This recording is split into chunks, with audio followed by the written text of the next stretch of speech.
যাচ্ছি।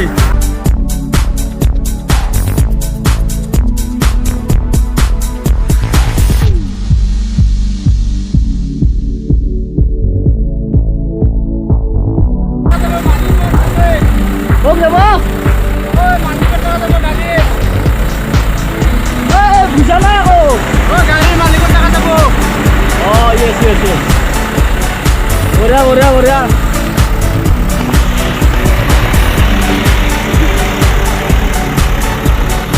চাকা লতো হৈছে